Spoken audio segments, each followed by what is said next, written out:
Hey guys! Welcome back sa akin channel.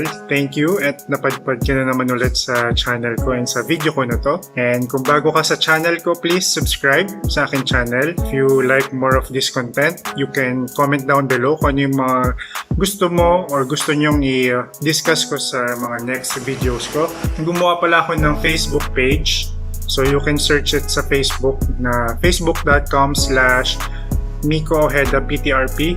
Ilalagay ko yung link sa baba sa description box below kasi bala ko dun maglagay ng parang questions or parang type of poll na pwedeng pagpilian ng mga tao kung anong gusto nilang or mas gusto nilang i-post ko na next video as content ko. So be sure to check that out. Ayun, sana i-answer nyo para malaman ko rin kung ano yung mga gusto nyo marinig or saan kayo mas curious about.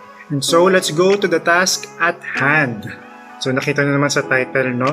Ang pag-uusapan natin for this video ay ang legendary never dying low back pain. So naging modified na yung quarantine natin. Umaraw na napakainit, no? Ngayong summer. At nagtag-ulan na, bumagyo na at lahat. Pero andyan pa din yung sakit at ngalay na nararamdaman mo sa lower back mo. Bakit ba napaka-stubborn ng low back pain na yan? Hindi ka na lang pagpahingahin sa buong araw. Meron kasi yung iba, nararamdaman yan pag may ginagawa activity, doon lumalabas. Meron naman na pag nasa isang posisyon, nakasteady na sa isang posisyon, yun, nararamdaman din yung sakit sa likod. Tingin ko ang pinakapangit na feeling is yung pagising pa lang sa umaga, yung feeling na parang sobrang tense na, sobrang tight. At kasama na din dun yung sakit. So yun yung tingin kong pinaka-uncomfortable kasi pagising mo pa lang sa umaga, nire-remind ka na nandun siya. So ano nga ba yung mga cause ng mga bagay na yan, ng low back pain na yan? So kung pag-usapan kasi natin low back pain, actually napaka-lawak din yung topic, napaka-broad yung topic na yan. So di ba may kasabihan na don't panic, it's organic. Pero sa case ng low back pain, you should panic if it's organic.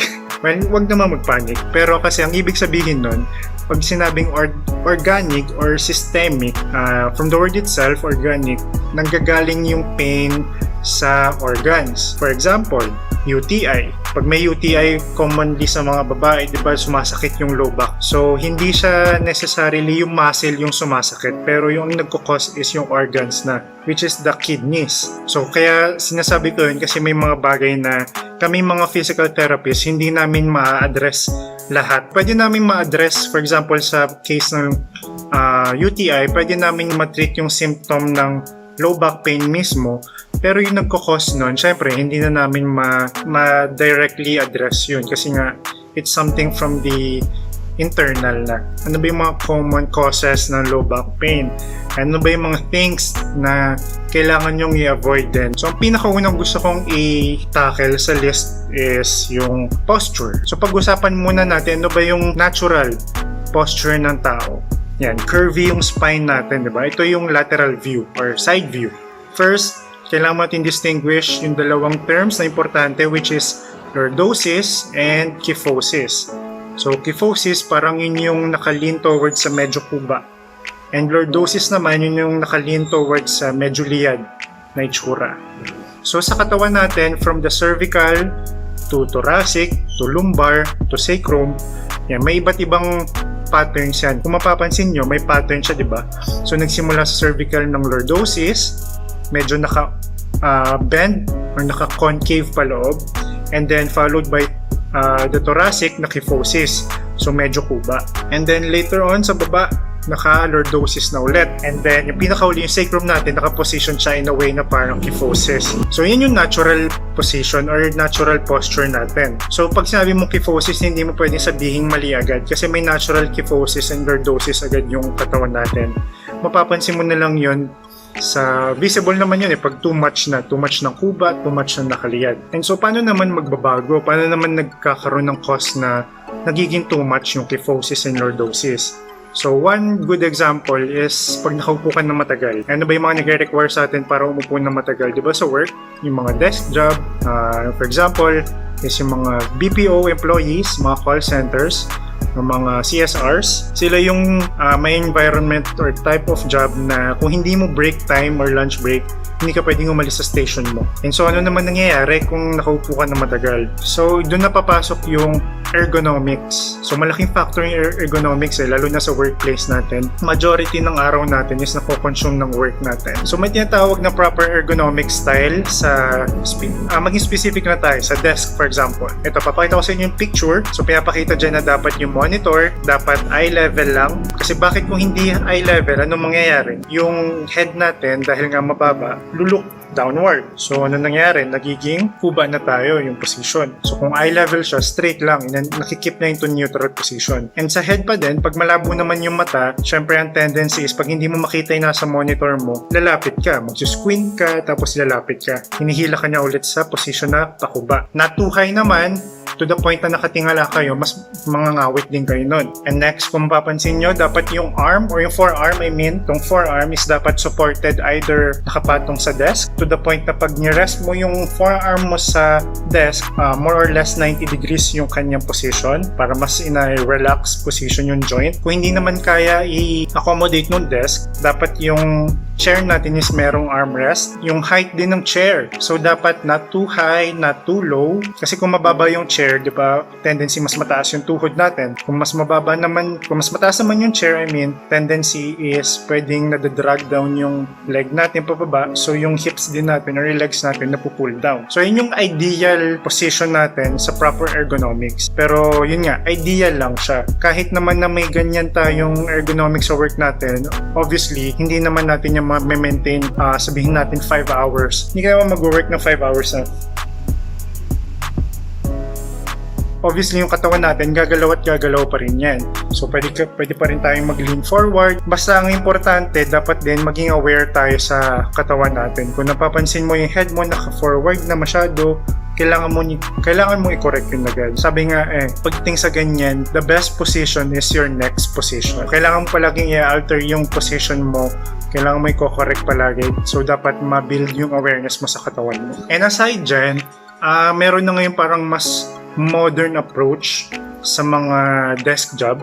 Mas gusto ko to actually kasi parang mas functional yung katawan mo and mas makikip mo ng neutral yung posture mo. So meron na kasi ngayon yung mga nakatayo na, meaning mas mataas na yung level ng table to the point na pag tumayo ka, sakto lang, na maintain pa rin yung posture na sinabi ko kanina from the forearm up. So let's move on sa isa pang nagkakos ng low back pain. Doon naman sa mga work na sobrang mobile or heavy task, yung mga anything na nagbubuhat ng mabigat na requirement sa work talaga. So, doon na pumapasok yung proper body mechanics sa paglilift. Bago magbuhat ng mabigat pala, kailangan nyo munang i-assess kung kaya nyo buhatin yung bagay na nasa ground. So, one way to check is, kailangan nyo galawin ng paa nyo. So, pwede nyo itulak ng, hindi naman malakas, pwede nyo itulak-tulak ng paa nyo. And kung namumove nyo, sa pagtulak na yon, it means tolerable siya. Pero kung ginagalaw nyo ng paa nyo, pinupush-push nyo siya pero hindi siya nag-move, ibig sabihin, too much yung weight na yun para sa inyo.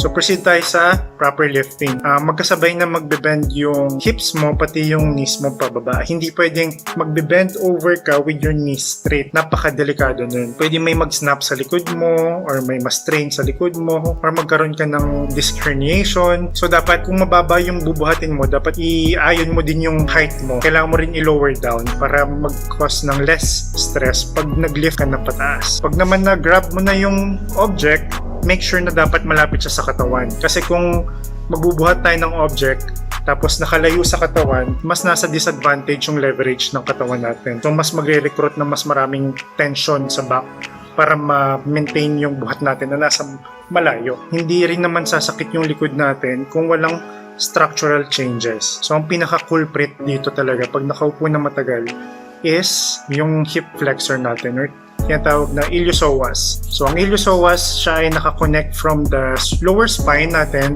hanggang sa upper thigh, bone ng upper thigh. Kaya yun yung connection niya kasi binibring na yung thigh natin towards sa ating trunk. So meaning hip flexor siya. Piniflex niya yung hip natin. And so kung nakaupo tayo na matagal, meaning naka-shorten na yung iliopsoas natin kasi yun yung function niya. Kasi pag nakaupo tayo, di ba, naka 90 degrees.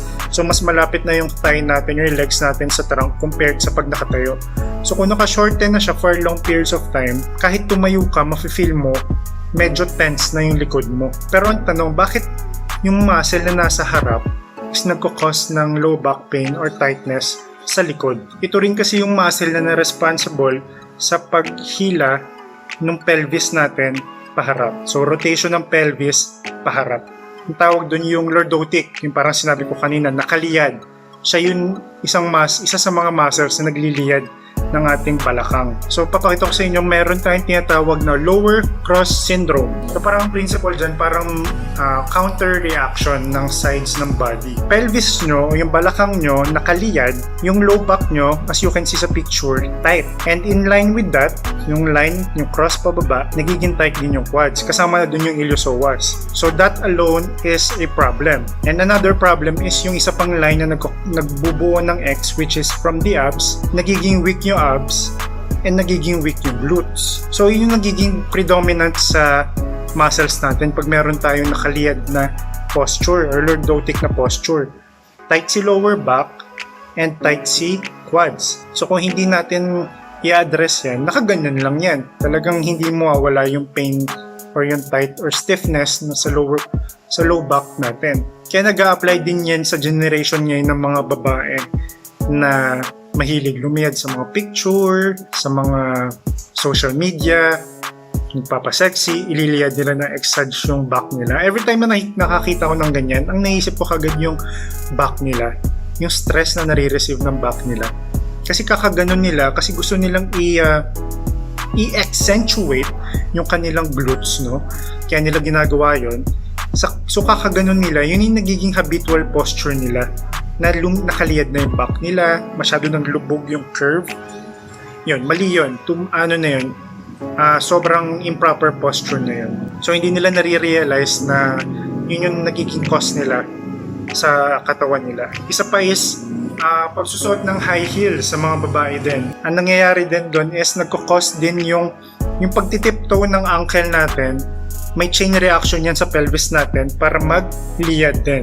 Di ba nga sa previous video ko na hip mobility, like kung ine-emphasize na may compensation palagi nagaganap. So, ganun din. May chain reaction din pag may binago ka sa ibang joint. For example, may binago kang position sa joint sa pinakababa, which is yung ankle. Lahat ng joints pataas hanggang cervical natin, may compensation na gagawin yun na position para ma-maintain yung line of gravity natin na dapat straight lang or vertical lang. So, ang nangyayari, pag naka-heels ka, yung balakang mo, naturally, to compensate is nag-shift paharap din or nagro-rotate din paharap. Nagkakaroon ka ng excessive lordosis. And ano naman nangyayari pag ganun? Yung line of gravity natin or yung center of gravity naman natin, nag-shift paharap. Kasi nga, tinaas mo yung heel eh. So, tendency is, yung gravity mo, or center of gravity mo, na-shift na paharap. So, to compensate, nilalabanan ni gastrocs yun. Pinupush niya or nagkakos siya ng contraction the whole time na naka-heels ka. Para mas malabanan yung pag-shift ng gravity paharap patalikod. So, kasi kung nakatayo ka, naka-flat foot ka lang, natural na tayo, tas gagamitin mo yung binti mo, di ba maglilin ka backwards? So, ganun din nangyayari sa mga naka-heels ng matagal. Dahil nga na-shift na yung gravity nila paharap, gagawin ni gastrocs unconsciously is i-contract niya yung sarili niya para malabanan yun to compensate. Isa pa yan, nagkakaroon ng too much tension sa gastrocs, after tanggalin ng heels, masakit, nagkakaroon ng plantar fasciitis. Ayan. So, madaming problems na, di ba? So, sa lahat ng mga problems na yon na nakuha mo, ang nag-gain mo lang is what? Appearance. So, tingin ko kailangan mong pag-isipan ng mabuti muna the next time na magsusot ka ng heels sa event na napakatagal. So, hindi ko din naman sinasabi na sunugin nyo na lahat ng heels nyo sa wardrobe nyo, di ba? Or sa shoe collection nyo. Preferably, ang heels height or height ng heels dapat is maximum na yung 2 inches. So ayun, kung tingin nyo madami na yun, konti pa lang yun sa cause ng low back pain. And lahat yan nagpo-fall back sa principle ng proper posture. Yan. So yan yung mga causes ng low back pain na nararamdaman natin na hindi mawala-wala, napaka-stubborn na low back pain na yan. So sa exercises, gagawin ko na lang siya ng separate video para hindi naman masyadong mahaba itong video na to. Now na alam nyo na yung mga nagkakos ng low back pain, malalaman nyo rin sa video na yun kung paano naman natin i-counteract yung mga faulty postures. Ayun, so thank you guys for watching. So sana may natutunan kayo sa video na to kasi common yung low back pain na yan. And pwede nyo i-share to sa mga kaibigan nyo or kakilala nyo na may nararamdaman din na ganun, masakit sa likod. So don't forget guys to check my page, facebook.com/mikohedaptrp. Kakagawa ko lang yan. And doon ako magpo-post ng mga tanong kung anong topic yung mas gusto nyong piliin or i-discuss ko sa next video ko. And other links are down below sa description box. And please don't forget to subscribe kung nagustuhan mo yung content and if you want more para mas nakaka-motivate din mag-post ng video knowing na may mga natutulungan pala akong mga tao dyan. So gusto kong i-end tong video na to relating sa quarantine or sa nangyayari ngayon. May isa akong post na nabasa sa Facebook nagsasabi na kaya nilift yung quarantine dahil bumabagsak na yung ekonomiya natin pero hindi dahil safe na. So sa mga tao dyan na wala naman talagang agenda para lumabas at magstay sa labas, lalo sa mga maraming tao, mas mabuting wag na muna. Magstay na lang muna tayo sa bahay natin kasi magandang isipin na na-lift na yung quarantine. Parang na-lift na yung restrictions. Sa back ng mind natin, wala nang restrictions. Pero wag natin kalimutan na wala pa rin cure sa virus ngayon. And tumataas pa rin yung cases natin sa Pilipinas everyday. So mag-iingat pa rin tayo palagi and avoid crowded places. Baka sa sobrang saya natin maging complacent tayo, lumabas tayo, pero pagbalik naman natin may masama na tayong pasalubong sa pamilya natin or sa mga kasama natin sa bahay. So still be responsible and still be guided sa mga guidelines na nilalabas ng government natin. And that's it guys. Thank you guys for watching and see you guys on our next session. Peace!